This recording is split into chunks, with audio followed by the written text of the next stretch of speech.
He's always going to put it on the coffin when it goes by. Like Princess Diana's funeral or something like that. Now he switches gears entirely to some really crazy thing in the middle of nowhere. He's got a very original mind at this point in his life. He's going off, we've heard about this bird before in one of the other birds, but he's going off to the swamp. You know, around Washington and the South and Virginia, there's lots of swamps. We don't have so many swamps here in California. They don't have that much water. They have swamps, low-lying swamps. You know, I don't say they have crocodiles, but they got birds that are tweeting around in there, stuff you rarely see in towns. And what's he looking for in this swamp? Not crocodiles. Snakes. What's he looking for? Huh? The hermit thrush. So called because it likes to keep its solitariness. It's a thrush. I don't even think we have thrushes in the West, actually. Thrushes are mostly a Middle Western Eastern bird. And you rarely see a thrush out here. You don't even see robin redbreasts out here. All you see is crows, hummingbirds.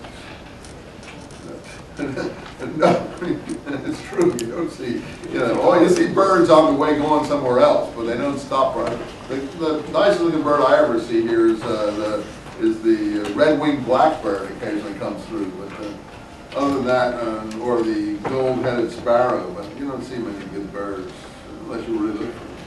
You see good seabirds. Anyway, hummingbirds. But you don't have any thrushes. These are songbirds. You know, it's amazing how few songbirds are on the West Coast. You go out inside someplace, you don't hear birds going all day long.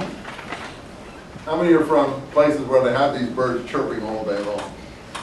Any of you guys? Yeah? Can you remember that? It is like that, isn't it? In some of these places, these birds are like chirping away like mad.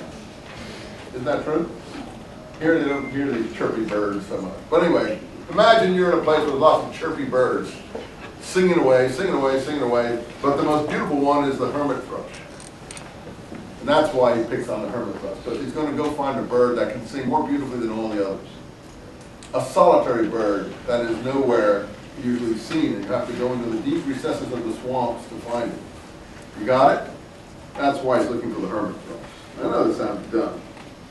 In the swamp, a secluded recesses, a shy and hidden bird is warbling, warblers warble, a song. Solitary the thrush, the hermit, withdrawn to himself, avoiding settlement, sings by himself a song. Again, if no one hears it, is it being sung? I think Whitman would say yes. And here's the hermit thrush's song. Song of a bleeding heart, death's outlet song. The bird is going to be the poet singing death's outlet song. For well, dear brother, speaking now to the bird like a human being, I know if thou wast not granted to sing, thou wouldst surely die. Just like he himself as a poet has to recite his poem. Okay, he's mentioned the bird. Back to number 5. What's happening in number 5? I think the coffin's moving in number 5. Over the breast of the spring, the land of the cities, amid lanes and through old woods, where lately violets peaked with the ground, spotting the gray debris amid the grass in the field. See each sides of the lane, passing the endless grass, passing the yellow-speared wheat, every grain from its shroud in the springtime, dark brown fields uprisen, passing the apple tree blows of white and pink in the orchards, carrying a corpse to where it shall rest in the grave. Night and day journeys a coffin. Lincoln is being taken home to where? Illinois. This is Lincoln's funeral procession or journey back to where he came from. It gets really serious. So he's introduced all his elements. He's introduced the lilac. He's introduced the thrush. He's introduced the song. He's introduced the procession. We're just going to tie all these things together, aren't we? So this poem looks like it's going nowhere. Yet this poem is really complex and extremely rich. So he starts talking about this coffin. I don't know if I'll have time to finish it. I have 5 more minutes here. I doubt if we'll finish it, but we'll get pretty close to it. Coffin that passes through lanes and streets, through day and night. This is a picture now of Lincoln's funeral, just like it was New York Harbor. With the great cloud darkening the land, and it's all for us to see. We're all Americans, wherever we come from. This is part of our history now. with the pomp and the up-in-loop flags, with the cities draped in black. It was like 9/11, but worse. With the show of the states themselves, as of crepe-veiled women standing with processions long and winding in the flambeaux of the 90s, showing you the pictures of the Lincoln's funeral at the stations and places, with the torches.